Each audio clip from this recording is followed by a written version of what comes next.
नमस्कार और स्वागत है।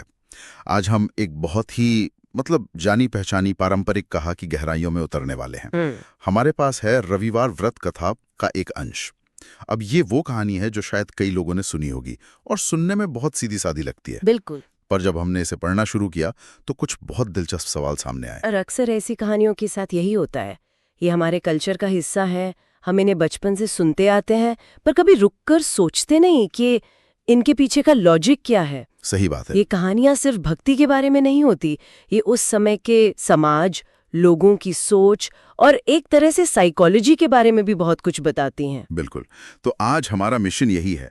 हम इस कहानी के किरदारों को समझेंगे, उनके एक्शन के पीछे की वजह जानने की कोशिश करेंगे और देखेंगे कि ये कहानी आज भी हमें क्या सिखा सकती है। तो चलिए इस कहानी की दुनिया में चलते हैं। कहानी की शुरुआत में ही एक बड़ा कॉन्ट्रडिक्शन है, एक विरोधाभास। हाँ, हमारे स्रोत बताते हैं कि एक ब्राह्मण था जो बहुत सत्यवादी, बहुत धार्मिक था। मतलब अपनी तरफ से वो सारे नैतिक नियम मान रहा था। बिल्कुल। लेकिन वो बहुत ज्यादा गरीब था। इतना गरीब कि घर में खाने को अनाज तक नहीं था। ये बात मुझे थोड़ी खटकी।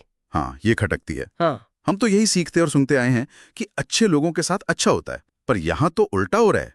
और यही सवाल तो बड़ी बड़ी फिलॉसफीज और कहानियों के सेंटर में रहा है ना, कि जो नैतिक रूप से सही है वो दुनिया में इतना संघर्ष क्यों करता है। हाँ। ये कहानी शुरू में ही इस सवाल को उठाकर हमें सीधे उस ब्राह्मण की मुश्किल से जोड़ देती है। हम सोचने लगते हैं कि यार ये तो गलत हो रहा है। सही बात है। और इसी मुश्किल सिचुएशन के बीच कहानी का दूसरा और शायद सबसे अहम किरदार सामने आता है, ब्राह्मण की पत्नी। हाँ, उस ब्राह्मण की पत्नी। स्रोत बताते हैं कि वो हर रोज सूर्य देव की पूजा करती थी और खास तौर पर रविवार का व्रत रखती थी। और ये कोई एक दो दिन की बात नहीं थी। नहीं, बिल्कुल नहीं। ये उसकी आदत थी, उसकी जिंदगी का हिस्सा था। घर में चाहे कितनी भी परेशानी हो, उसकी आस्था में कोई कमी नहीं थी। ये पॉइंट बहुत जरूरी है। उसकी आस्था जो है वो हालात पर डिपेंडेंट नहीं है। अक्सर मुश्किलों में दो ही चीजें होती हैं, या तो इंसान का विश्वास टूट जाता है या फिर वो और मजबूती से जुड़ जाता है। सही। यहाँ हमें दूसरा केस देखने को मिलता है। उसकी भक्ति सिर्फ कुछ पाने का जरिया नहीं है, वो उसका स्वभाव है। और शायद कहानी हमें यही बताने की कोशिश कर रही है कि जब कोई काम इतने गहरे विश्वास और बिना किसी शर्त के किया जाता है तो उसका असर होना शुरू होता है। और शायद इसी लगातार कोशिश ने कहानी को उस खास दिन तक पहुंचाया जो टर्निंग पॉइंट बना। हाँ, और यहीं से कहानी का सबसे जरूरी हिस्सा शुरू होता है, वो एक खास रविवार। उस दिन, जैसा स्रोत बताते हैं, ब्राह्मण की पत्नी ने बहुत ही श्रद्धा से व्रत किया, पूजा की तैयारी की। अब ये सिर्फ हाथ जोड़कर की गई प्रार्थना नहीं थी। नहीं।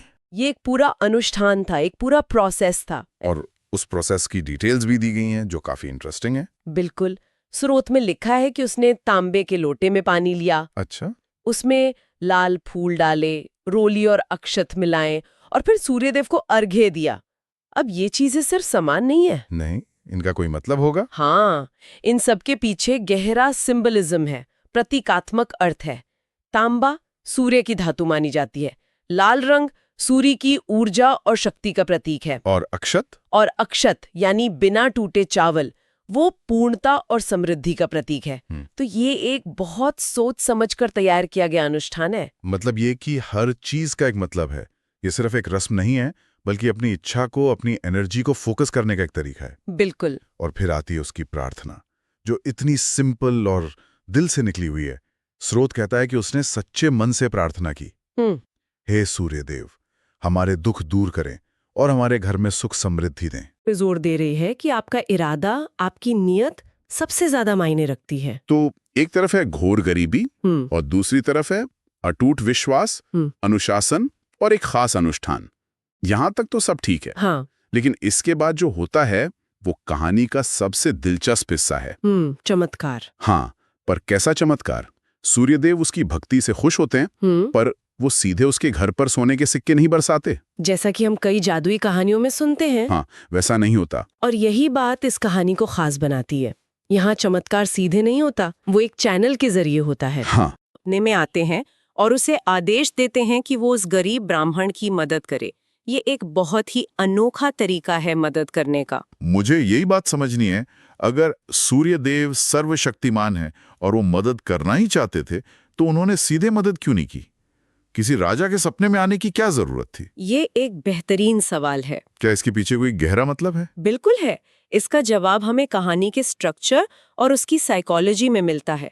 सोचकर देखिए, अगर मदद सीधे चमत्कार से आती तो वो एक बाहरी घटना होती। अच्छा। ब्राह्मण को लगता कि ये तो कोई जादू हो गया, लेकिन जब मदद एक इंसान यानी राजा के जरिए आती है तो ये समाज में एक दूसरे की मदद करने की भावना को मजबूत करती है। अच्छा, मतलब ये सिर्फ ब्राह्मण की मदद नहीं है बल्कि समाज को एक संदेश भी है। बिल्कुल। ये कहानी सिर्फ भगवान पर आस्था नहीं बल्कि इंसानियत पर भरोसा करना भी सिखाती है। वाह। दूसरी बात, ये ब्रेलिये इच्छा को सांसारिक पावर स्ट्रक्चर यानी राजा के साथ जोड़ती है।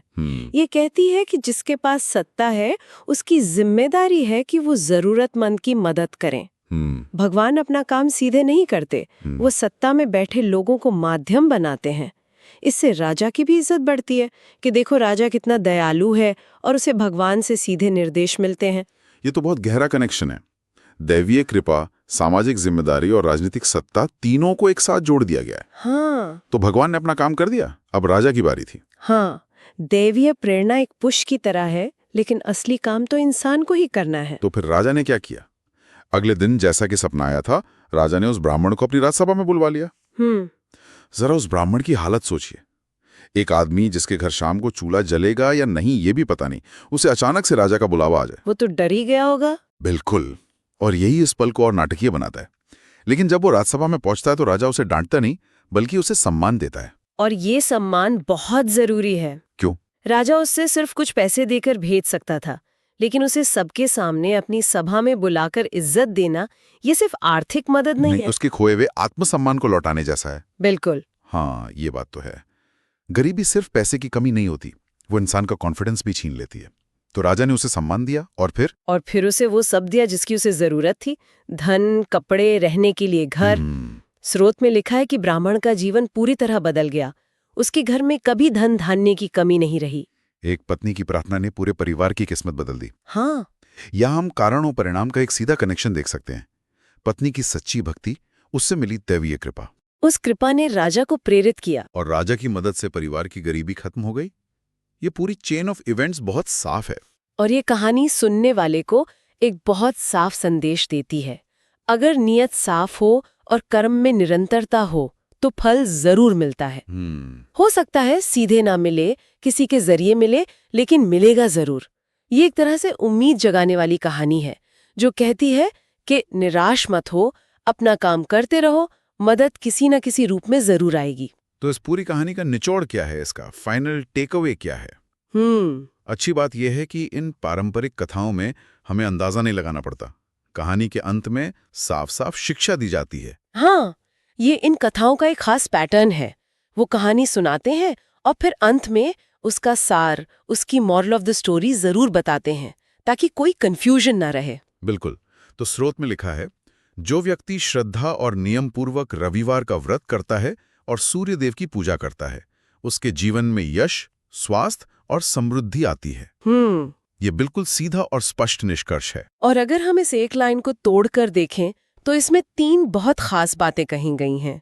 यश, स्वास्थ्य और समृद्धि। हाँ। कहानी में सिर्फ पैसे मिलने की बात नहीं है, शिक्षा एक पूरी होलिस्टिक जिंदगी की बात कर रही है। इसे थोड़ा और खोलते हैं। यश का क्या मतलब है यहाँ? यश यानी समाज में सम्मान, प्रसिद्धि, जो ब्राह्मण को तब मिला जब राजा ने उसे अपनी राजसभा में बुलाया। अच्छा। वो सिर्फ अमीर नहीं हुआ, वो सम्मानित भी हुआ। फिर है स्वास्थ्य। अब कहानी में इसका सीधा जिक्र नहीं है, लेकिन एक अच्छा जीवन जीने के लिए सेहत सबसे जरूरी है। बिल्कुल। और तीसरा है समृद्धि, यानी धन दौलत, जिसकी कमी अब उसके जीवन में नहीं थी। तो ये शिक्षा जीवन के 3 सबसे जरूरी पहलुओं को कवर करती है: सोशल स्टेटस, फिजिकल वेलबींग और फाइनेंशियल सिक्योरिटी। हाँ, बिल्कुल। और इन तीनों को पाने के लिए 2 शर्तें रखी गई हैं: श्रद्धा और नियम पूर्वक।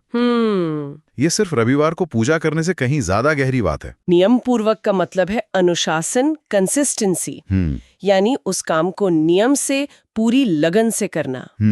अगर हम इसे आज की भाषा में देखें तो ये कहानी कह रही है कि किसी भी लक्ष्य को पाने के लिए 2 चीजें चाहिए: अपने लक्ष्य में अटूट विश्वास, श्रद्धा, और उसे पाने के लिए लगातार मेहनत और अनुशासन, नियम पूर्वक।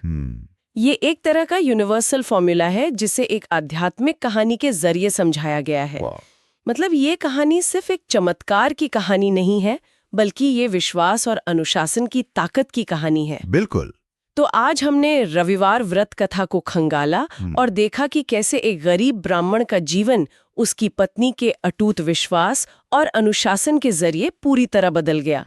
ये कहानी ऊपर से जितनी सरल दिखती है, अंदर से उतनी ही गहरी है। ये हमें बताती है कि कैसे एक साधारण सा लगने वाला अनुष्ठान जब सच्ची श्रद्धा से किया जाए तो असाधारण नतीजे ला सकता है। बिल्कुल। और ये कहानी आस्था और कर्म के रिश्ते को भी बहुत खूबसूरती से दिखाती है। अच्छा, कैसे? पत्नी ने आस्था का कर्म किया, सूर्य देव ने राजा को प्रेरित करने का कर्म किया और राजा ने ब्राह्मण की मदद करने का कर्म किया। ये एक कर्मों की चेन है जो एक पॉजिटिव नतीजे तक पहुंचती है। कोई भी किरदार अकेला कुछ नहीं कर सकता था। और ये अपने आप में एक बड़ा सबक है। अंत में ये कहानी हमें एक बहुत ही बुनियादी सवाल पे सोचने के लिए छोड़ जाती है। कहानी एक खास अनुष्ठान को, जिसमें तांबे का लोटा, लाल फूल जैसी चीजें शामिल हैं, एक खास नतीजे से जोड़ती है। तो सवाल ये है कि ये अनुष्ठान और व्रत क्या सिर्फ ईश्वर को खुश करने के तरीके हैं, या कुछ और भी है? या फिर ये हमारे अंदर के विश्वास को मजबूत करने के लिए बनाए गए साइकोलॉजिकल टूल है? क्या ये रस्में हमें मुश्किल समय में उम्मीद देती हैं, हमें एक रूटीन देती हैं और हमें अपने लक्ष्य पर फोकस करने में मदद करती हैं, जिससे आखिरकार हमें वो नतीजे मिलते हैं जो हम चाहते हैं? इस बारे में सोचना दिलचस्प होगा।